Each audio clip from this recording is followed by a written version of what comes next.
लेकिन फिर भी दिल गवाही दे रहा है, बहुत ही बुरा होने वाला है। बख्तावर भी चुप कर गई। वो दोनों दोस्त चलती हुई कुएं पे पहुंची, उन्होंने पानी भरा और अपने घरों को चली गई। शमी का दिल क्योंकि डरा हुआ था, अगले दिन वो नहीं गई पानी भरने के लिए। शाम के शायद लड़कियों के साथ गई, लेकिन दिन को वो नहीं गई। 2-3 दिन कैसे गुजरे, दोनों आपस में कोई हाल अहवाल न कर सकी कि एक दिन फिर से दोनों दोस्त इकट्ठी हुई और पानी भरने के लिए जा रही, तो वहीं पे बख्तावर गुमसुम सी इस अंदाज में बात करती हुई चल रही थी। इतनी आहिस्ता आहिस्ता बात कर रही थी जैसे अपने आप से बात कर रही हो। 2-3 दफा वो चौंकी, शमी की ये क्या हुआ है इसको, तो मुझसे कुछ कहा, क्या कह रही हो? आवाज ही नहीं आ रही थी। वो ऐसी थी जैसे अपने आप से बात किए जा रही थी। वो दोनों चलती चलती जब कुएं पे पहुंची तो शमी ने कहा, बख्तावर मुझसे शेयर करो, मुझे बताओ क्या हुआ है। मेरा दिल पहले ही बहुत डरा हुआ है, कुछ बुरा होने वाला है, क्या होने वाला मैं नहीं जानती, लेकिन मुझे बताओ क्या हुआ है। बख्तावर का रवैया ऐसे था जो अभी भी कहीं गुमसुम सी सोचे जा रही। उसने उसका हाथ पकड़ा और अपने सर पे रख दिया कि तुम्हें मेरी कसम, मुझे बताओ क्या हुआ है। जैसे उसने बख्तावर का हाथ अपने सर पे रखा, उसको कसम दी, तो बख्तावर चौंक पड़ी। उसको कुछ देर देखती रही, उसकी आंखों में देखती रही और उसके बाद रोना शुरू हो गई। उसको चुप कराने लग गई। वो चुप हुई तो उसने बोला, क्या हुआ है बख्तावर, मुझे बताओ। तो बख्तावर बोली, वो रात को आया था, मैं गहरी नींद अपने बिस्तर पर सोई थी। अम्मी, माँ बाप और अम्मा अब्बा और मेरा भाई सो रहे थे। मैं भी आंखें बंद किए सोई थी कि किसी ने मेरे वजूद को आके इस तरह हिलाया कि मैं आंखें खोल ली। मैं जाग सी गई और उसी वक्त एक तेज खुशबू का झोंका मेरे नाक से टकराया और मैं समझ गई ये तो वही खुशबू है। और वो सामने खड़ा था, उसी लिबास में कि उसने अपना नकाब खोल रखा था, उसी लिबास में जिसमें पहले मैंने उसको घोड़े पे सवार देखा था।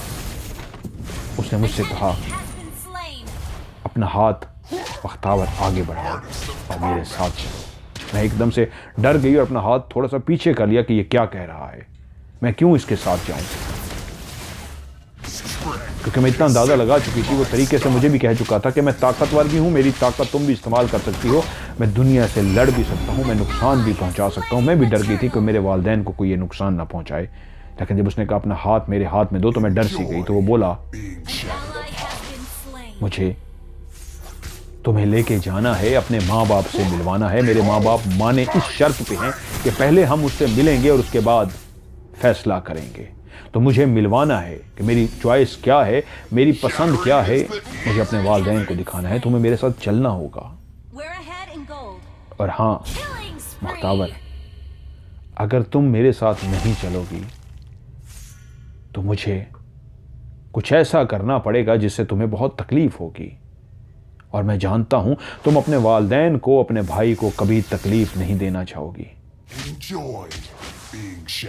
बस इतना कहता हूं, मेरे साथ चलो। तुम जो चाहोगी तुम्हारी बात मानूंगा, फिलहाल मेरे साथ चलो। बख्तावर कहती है, मैंने अपना हाथ फिर पीछे कर लिया, ऐसे मुट्ठियां बंद कर ली कि मैंने अपना हाथ उसको नहीं देना। और तभी उस वक्त मेरे भाई की जोर जोर से खांसने की आवाज आई, जैसे उसको खांसी आ गई हो। तो मुझसे बोला, अभी मैंने सिर्फ उसके गले पे हाथ रखा है, क्योंकि मैं यहीं से खड़े होके वहां तक अपने हाथ को लेके जा सकता हूं और मेरा हाथ उसके गले पे है और उसको सांस नहीं आ रही। मैंने इसको और दबा दिया कि वो सांस नहीं ले सके। मैंने कहा ना, मेरा जीना मरना अब तुम्हारे साथ है। मैं अपने माँ बाप को कैसे राजी करके आया हूँ, कितनी मुश्किलों से मना के लाया हूँ, तुम सोच भी नहीं सकती। और तुम अपने हाथ की मुट्ठियां बंद कर रही हो कि मेरे हाथ में अपना हाथ नहीं पकड़ाओगी तो बहुत गलत हो जाएगा। अपना हाथ पकड़ाओ, नहीं तो मेरा हाथ यही तुम्हारे भाई के बाद तुम्हारे माँ बाप के पास भी जा सकता है। कहती मैं डर गई, बख्तावर कहती है। मैंने कांपते हुए अपने मुठियां को खोल दिया और कांपते हुए अपना हाथ उसके इस हाथ में दे दिया, क्योंकि मैं जान गई थी ये मेरे वालिदैन को नुकसान पहुंचा सकता है। और तभी जब मेरा हाथ उसने पकड़ा तो उसका हाथ बहुत ज़्यादा गर्म था, ऐसा गर्म कि उसने कहा, हाँ तुम्हें मेरे हाथ की जो तपिश महसूस होगी, आंखें बंद करो, अभी ये ठंडा हो जाएगा। मैंने आंखें बंद की, मेरा हाथ ठंडा हो गया और उसका वही हाथ जो इंतहाई आग की तरह गर्म था, इतना ठंडा हो गया कि मुझे अब गर्माइश महसूस नहीं हो रही। उसने कहा, बख्तावर, तुम जो सोच रही हो कि तुम सुबह अपने वालिदैन को सब कुछ बता दोगी, मैं तुम्हें मौका दूंगा, तुम अपने वालिदैन को ज़रूर बताना, लेकिन बेहतर यही है कि तुम अपने वालिदैन की बहुत इज्जत करती हो ना, और तुम्हारे अंदर ये ख्वाहिश है जो वालिदैन चाहेंगे वही तुम करोगी। तो तुम्हें मैं बता देता हूँ, फिर अपने वालिदैन को दुखी मत करो, अपने वालिदैन को तकलीफ मत दो, जो मैं कहता हूँ वो कर दो। और कुछ इस अंदाज में मेरा बाप उसी वक्त खांसा, मुझे नहीं पता उसने गले दबाया या खुद से खांसा, कि मैं डर गई और मैंने कह दिया, मैं तैयार हूं। उसने मेरे हाथ को पकड़ा हुआ था, मुझे उसने बिस्तर से उठा दिया, अपने साथ खड़ा कर दिया। उसने मेरा दूसरा हाथ भी पकड़ लिया और दोनों हाथ मेरे थाम के बोला, आंखें बंद कर दो। ये रात का ऐसा पहर था कि मेरे घर के अंदर सारे लोग सो रहे थे। मेरे दोनों हाथ थामे मेरी आंखें बंद कराए। जैसे ही मैंने आंखें बंद की तो मुझे ऐसा लगा कि मेरे पाँव ज़मीन से उड़ गए हैं। मेरी जूती वहीं पे रह गई थी और मेरे पाँव ज़मीन से उठ गए थे और मुझे लगा कि एक तेज़ी के साथ मैं ऊपर की तरफ जा रही हूँ। और उसकी आवाज़ मेरे कानों में आई, आंखें मत खोलना। मैं तेज़ी के साथ ऐसे उड़ती हुई मुझे महसूस हुआ जैसे मैं ऊपर तेज़ी के साथ जा रही हूँ। मैं जब काफ़ी ऊपर पहुँच गई तो उसके बाद फिर मुझे लगा कि हम आगे की तरफ बढ़ना शुरू हो गए। पहले हम सीधा ऊपर की तरफ गए थे और एक जगह पे जाके हम रुक से गए, बाकायदा जैसे रुके हैं ऊपर चढ़ते जाते जाते। रुकने के बाद फिर हम दूसरी सिमत जाना शुरू हो गए। हम कितनी देर रहे हैं मुझे टाइम का नहीं पता, लेकिन एक जगह पे जाके हम रुक से गए और वो मुझसे बोला, आंखें खोल दो। जब मैंने वहां पे आंखें खोली तो मैंने देखा कि मैं बादलों के ऊपर खड़ी हूं। बादल ही बादल हैं और रात का ही समा है, रात का ही अंधेरा है, लेकिन उन बादलों की रोशनी इस तरह की है कि वो जो बादल से हैं, जिनमें सफ़ेद से भी हैं, उन बादलों के अंदर बाकायदा बिजलियां चमक रही हैं। और जब बिजली चमकती है तो पूरे उन बादलों के ऊपर जो एक शहर सा आबाद है, इस अंदाज में कि बाकायदा अजीबो गरीब से घर बने हुए हैं और वहाँ पे बहुत ज़्यादा लोग हैं जो एक जगह से आ जा रहे हैं, लेकिन वो इंसान नहीं है। उनका कदो कामत इंसान की तरह है, लेकिन आगे की तरफ वो झुके हुए हैं, उनकी कमरें निकली हुई हैं। जिस तरह किसी कमर बूढ़ा हो जाता है, उसकी कमर झुक जाती है, ऐसे उनकी कमर झुकी हुई थी। सींग की तरह अजीब से 5-6 सरों पे चीज़ें निकली हुई थी उनके, और उनके नाकों के अंदर जो नाक होते हैं बड़े बड़े से कड़े बने हुए थे। इतने बड़े बड़े उनके नाक थे कि नाक के अंदर 4-4, 5-5 बड़े बड़े, जिस तरह हम औरतें कंगन पहनती हैं, कंगन की तरह इस तरह कड़े पड़े हुए थे उनके नाकों के अंदर। और उनके जो कान थे, कानों के अंदर भी बड़े बड़े ऐसे कड़े पड़े हुए थे, और उनके गले के अंदर भी ऐसे अजीब से बड़े बड़े कड़े थे। उनका जो चेहरा था एक इंसान के चेहरे की तरह था, लेकिन एक लंबे से चेहरे थे। नाक थी तो एक्स्ट्रा बहुत लंबी थी। मुंह था तो इंसान की तरह नहीं था, गोल सा एक छोटा सा मुंह था, लेकिन लंबा सा एक अजीब सा चेहरा था। और उनकी जो आंखें थी, हमारी आंखें ऐसी होती हैं, उनकी आंखें खड़ी हुई आंखें थी, सीधी आंखें। हमारी आंखें ऐसे लेटी हुई होती हैं, उनकी सीधी आंखें थी। ऐसे था जो अजीबो गरीब से। और वो छोटा सा जब मुंह खोलते थे तो हमारा मुंह ऊपर नीचे खुलता है, उनका मुंह आंखों की तरह खुलता था। यानी हमारा मुंह ऐसे ऊपर नीचे खुलता है, वो लेफ्ट राइट ऐसे खुलता था जैसे वो अपनी आंखें खोल रहे थे। लंबा सा, पहले गोल सा था, खुलते हुए वो लंबा सा हो जाता था। वो बहुत ही अजीबो गरीब से थे।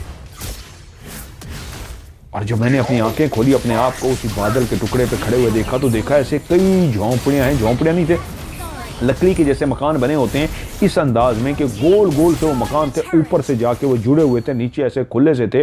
और वो जितने भी थे उन्होंने सिर्फ अपनी वजूद के मखसूस हिस्सों को छुपा रखा था, बाकी उनके वजूद काले स्याह थे।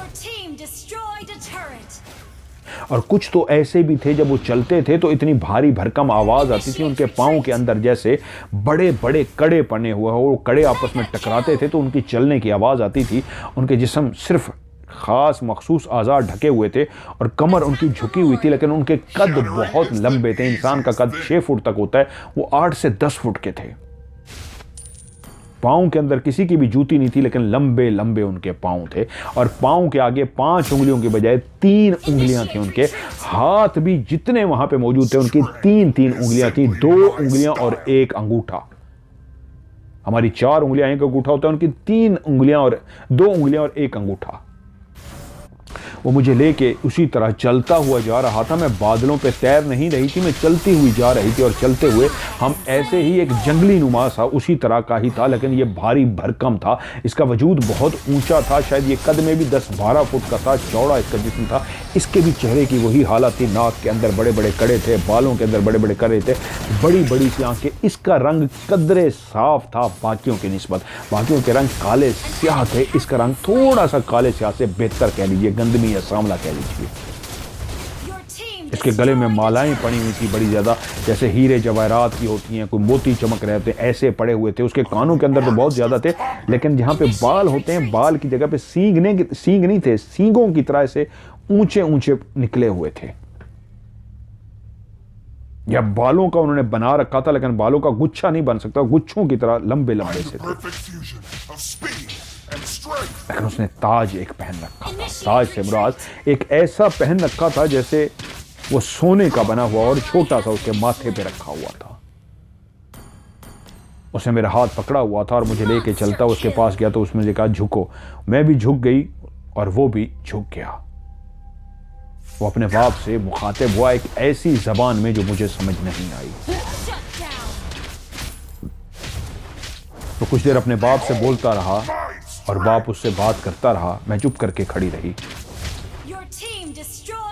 और उसके बाद उसके बाप ने ऐसे हाथ आगे किया तो मुझे कहता है आगे बढ़ो। खुद भी आगे हुआ, अपने सर उसने नीचे किया। उसके बाप ने उसके सर पे हाथ रखा और मैं भी उस तरह झुकी जिस तरह उसने कहा था। उसका हाथ मेरे भी सर पे आया। आग, वो हाथ नहीं था, आग थी, आग मेरे सर पे, इतना गर्म हाथ था। जब हम झुके उसने हमारे सरों पे हाथ रखा तो हम पीछे मुड़ गए, टर्न नहीं लिया, उल्टे कदमों की तरफ वापस आए। मुझे उसने कहा उल्टे कदमों चलो। हम दोनों उल्टे कदमों चलते हुए वापस आए।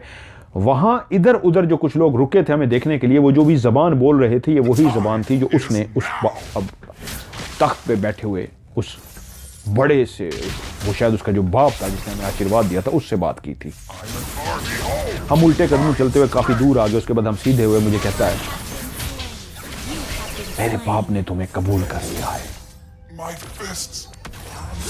मेरा बाप मान गया है। मेरे बाप ने यही शर्त रखी थी, पहले मैं मिलूंगा उसके बाद फैसला करूंगा, और मेरा बाप मान गया है। अब हमें दुनिया की कोई ताकत नहीं रोक सकती। अब हम शादी करेंगे, तुम मेरे साथ रहोगे। आओ चलते हैं। उसने मेरा हाथ पकड़ा और मुझे कहा तुम कुछ कहना चाहोगी मुझसे। अब हम उसी ही आसमान के ऊपर हैं, लेकिन काफी दूर आ चुके हैं जहां पे अब वो पीछे रह गए हैं, उसी तरह का ही आसमान है। मुझे उसने कहा कुछ कहना चाहोगी, अब तुम्हें इजाजत है, जो भी कहना चाहती हो कहो। तो मैंने उससे कहा कुछ ऐसी बात की। तो वो कुछ देर मेरी बात को सोचता रहा और उसने कहा ठीक है, इसका भी मैं हल निकाल लूंगा।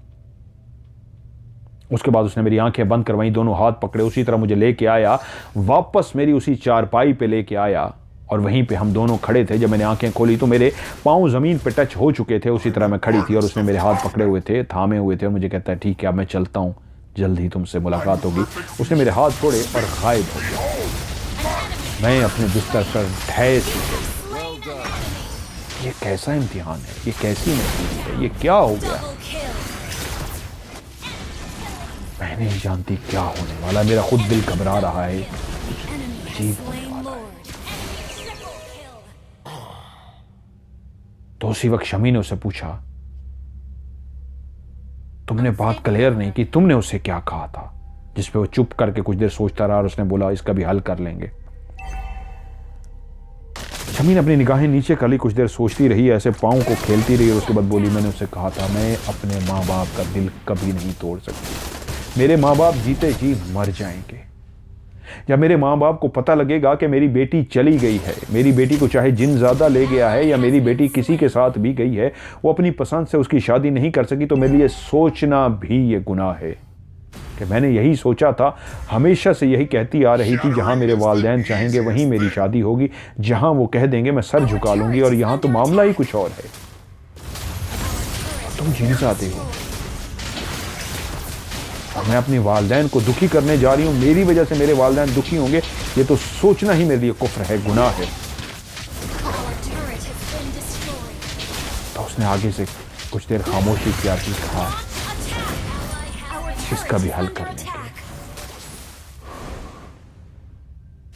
शमो जो सारे वाक़े को सुन रही थी, इतनी देर से परेशान थी, वो जैसे होश में आई, ख्वाब देख रही थी, कोई किस्सा सुन रही थी, कोई कहानी सुन रही थी, ये क्या माजरा था, वो परेशान सी हो गई। तो बोली, बख्तावर अब क्या होगा? तुम्हारे वालिदैन तो ये बर्दाश्त नहीं कर सकेंगे, क्या होगा? तख्तार ने सर नीचे झुका लिया और बोली, मैं नहीं जानती क्या होगा। और उसके बाद उन्होंने पानी भरा, घर आ गए। अब शमी जहाँ पे खौफजदा थी, डरी हुई थी, परेशान थी, नुकसान ना पहुँचाए, लेकिन वो बेचैन भी थी, क्या बनेगा, मेरी दोस्त बुझ सी गई है। माँ बाप भी नोट कर लेते बख्तावर के कि बख्तावर चुप चुप सी है, गुमसुम सी है। माँ पूछती क्या हुआ है, क्यों परेशान हो, क्या बात हो? कहती माँ कुछ नहीं है। लेकिन एक दिन शाम के टाइम जब पानी भरने के लिए ये सारी लड़कियां इकट्ठी जा रही थीं, उसमें बख्तावर भी थी, उसमें शमी भी थी, तो वहीं पे एक घुड़सवार ने आके रास्ता रोका। और जैसे ही उसने रास्ता रोका तो सारी लड़कियां चौंक सी गईं। ये तो वही सुनहरी घोड़ा है जिसको एक दफा हमने देखा था और उस पर वो नकाब पोश था। और जब वो सामने आके रुका तो उस नकाब पोश ने आज अपना नकाब उतार दिया। उन सारी लड़कियों ने उस नकाब पोश को देखा।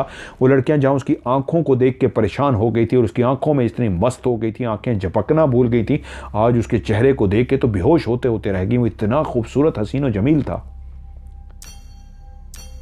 लेकिन बख्तावर और शमी का दिल धक धक धक धक धक धक करना शुरू हो गया। और उसने कहा, बख्तावर मेरे पास आओ। बख्तावर अपनी जगह पे खड़ी रही। उसने घोड़े को और करीब किया, लड़कियों ने रास्ता दे दिया। वो बख्तावर के पास पहुंचा और उसने बख्तावर का हाथ पकड़ा और पकड़ के उसको खींच के, जैसे बख्तावर फूलों जैसी बनी हो, जैसे बख्तावर गुब्बारे की बनी हो, उसका वजन ही ना हो, उसने उसको खींचा और उठा के अपने आगे बिठा दिया। और उसी वक्त तमाम लड़कियों ने देखा कि उसका चेहरा जितना हसीन और जमील खूबसूरत था, वहीं पे हड्डियों का ढांचा हो गया। जैसे कहते हैं उसने बख्तावर को खींचा और ऊपर बिठाया, तब तक उसका चेहरा था, लेकिन जैसे ही बख्तावर बैठ गई तो लड़कियों ने देखा कि आगे बख्तावर बैठी है और पीछे वाला चेहरा एक ढांचा है जिसके ऊपर कोई भी गोश्त नहीं है। इस तरह इंसान मरने के बाद सिर्फ एक ढांचा होता है, वैसा ही एक ढांचा था। क्योंकि जब वो घोड़े पे सवार होकर आया था तो उसने एक नकाब बांध रखा था। नकाब इस तरह का एक होता है कि ऊपर से पगड़ी टाइप सी बांधते हैं और नीचे एक नकाब बांधते हैं। तो अभी पगड़ी टाइप सी भी थी, वो नकाब खुल चुका था, पगड़ी भी मौजूद थी, लेकिन वो पगड़ी टाइप सी एक ढांचे के ऊपर थी। और तभी उसने कहा, शमी की तरफ देख के, कि मैं अपनी बख्तावर को लेके जा रहा हूं। और उसने घोड़ा मोड़ा और दौड़ाया। सब लड़कियों ने देखा घोड़ा थोड़ी ही देर तक भागा, लेकिन उसके बाद घोड़ा बकायदा जिस तरह उड़ना शुरू हो जाता है, उन्होंने देखा घोड़ा जमीन के ऊपर दौड़ रहा है और उनकी आंखों के सामने दौड़ते दौड़ते ऊंचा होता गया, जमीन से ऊंचा होता गया और उनकी आंखों के सामने गायब हो गया।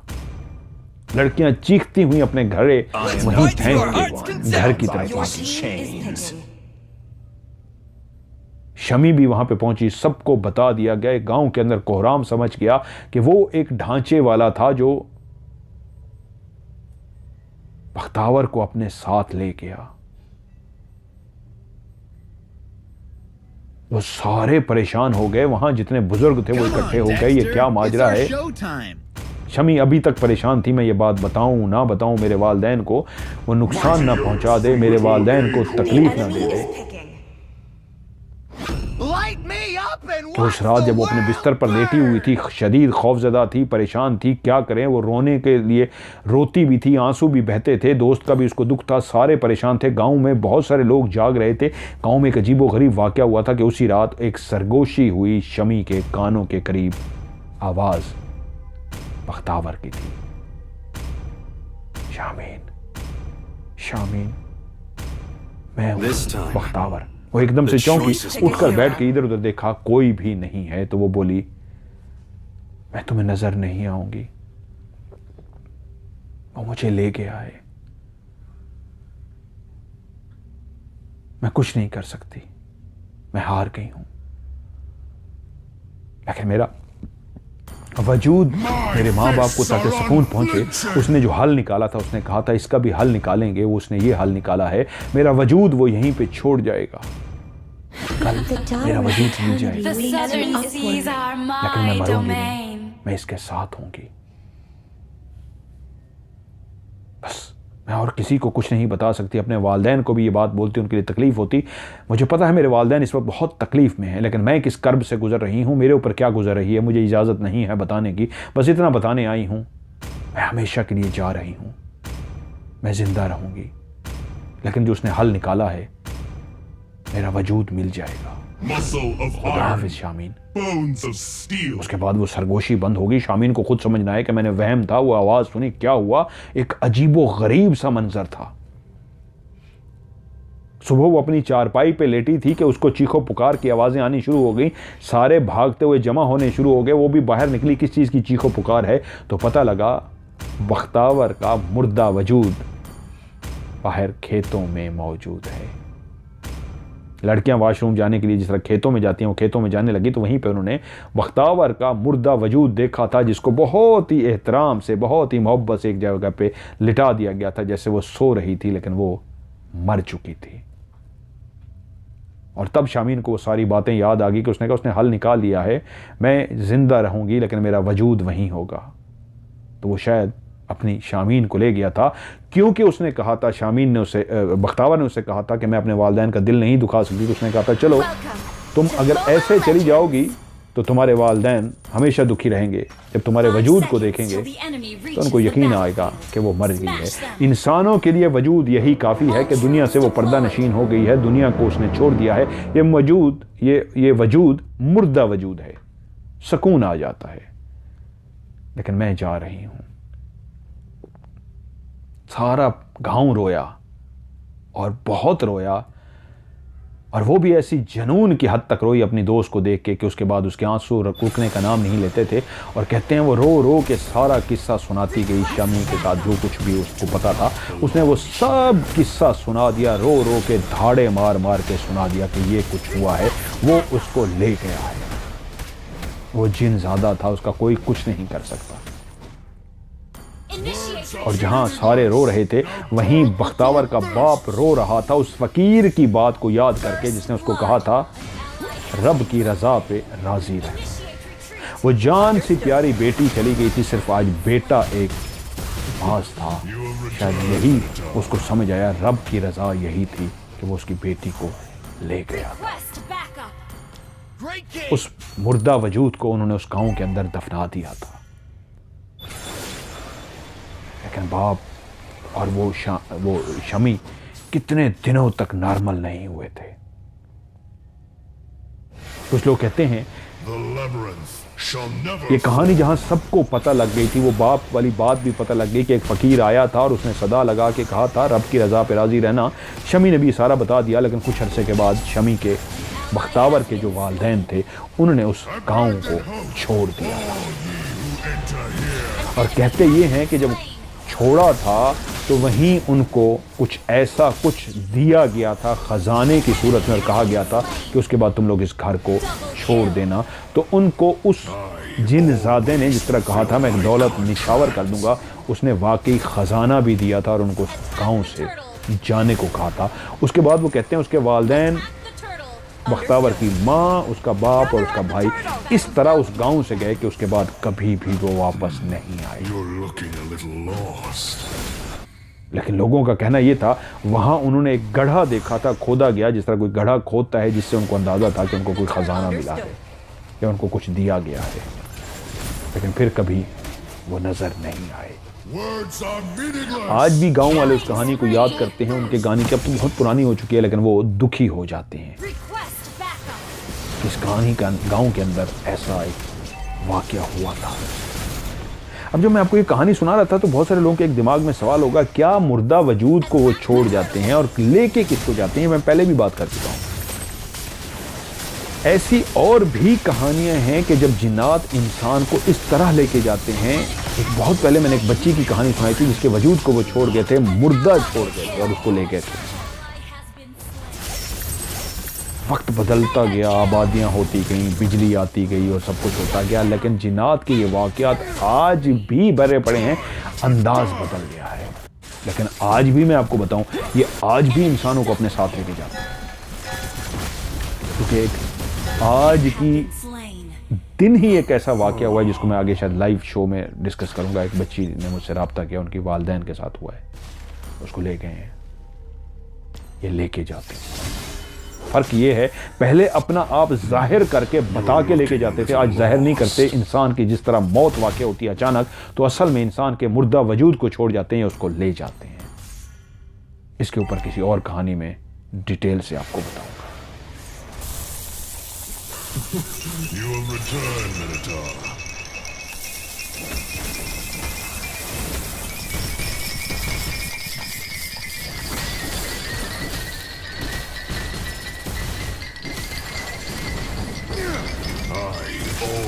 Fulfill my contracts. Time to die. An ally has been slain.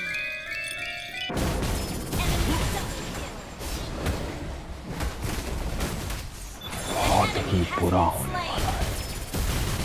मैं नहीं जानती, लेकिन फिर भी दिल गवाही दे रहा है, बहुत ही बुरा। बख्तावर भी चुप कर गए। वो दोनों दोस्त चलती हुई कुएं पे पहुंची, उन्होंने पानी भरा और अपने घरों को चले गए। शमी का दिल क्योंकि डरा हुआ था, अगले दिन वो नहीं गई पानी भरने के लिए। शाम के शायद लड़कियों के साथ गई, लेकिन दिन को वो नहीं गई। 2-3 दिन कैसे गुजरे, दोनों आपस में कोई हाल अहवाल ना कर सकी। कि एक दिन फिर से दोनों दोस्त इकट्ठी हुई और पानी भरने के लिए जा रही, तो वहीं पे बख्तावर गुमसुम सी इस अंदाज में बात करती हुई चल रही थी। इतनी आहिस्ता आहिस्ता बात कर रही थी जैसे अपने आप से बात कर रही थी। 2-3 दफा वो चौंकी, शमी की ये क्या हुआ है इसको, तो मुझसे कुछ कहा, क्या कह रही है, आवाज ही नहीं आ रही। वो ऐसी थी जैसे अपने आप से बात किए जा रहे हैं। वो दोनों चलती चलती जब कुएं पे पहुंची तो शमी ने कहा, बख्तावर मुझसे शेयर करो, मुझे बताओ क्या हुआ है। मेरा दिल पहले ही बहुत डरा हुआ है, कुछ बुरा होने वाला है, क्या होने वाला मैं नहीं जानती, लेकिन मुझे बताओ क्या हुआ है। बख्तावर का रवैया ऐसे था जो अभी भी कहीं गुमसुम सी सोचे जा रही। उसने उसका हाथ पकड़ा और अपने सर पे रख दिया कि तुम्हें मेरी कसम, मुझे बताओ क्या हुआ है। जैसे उसने बख्तावर का हाथ अपने सर पे रखा, उसको कसम दी, तो बख्तावर चौंक पड़ी। उसको कुछ देर देखती रही, उसकी आंखों में देखती रही और उसके बाद रोना शुरू हो गई। उसको चुप कराने लग गई। वो चुप हुई तो उसने बोला, क्या हुआ है बख्तावर, मुझे बताओ। तो बख्तावर बोली, वो रात को आया था, मैं गहरी नींद अपने बिस्तर पर सोई थी। अम्मी, माँ, बाप और अम्मा, अब्बा और मेरा भाई सो रहे थे। मैं भी आंखें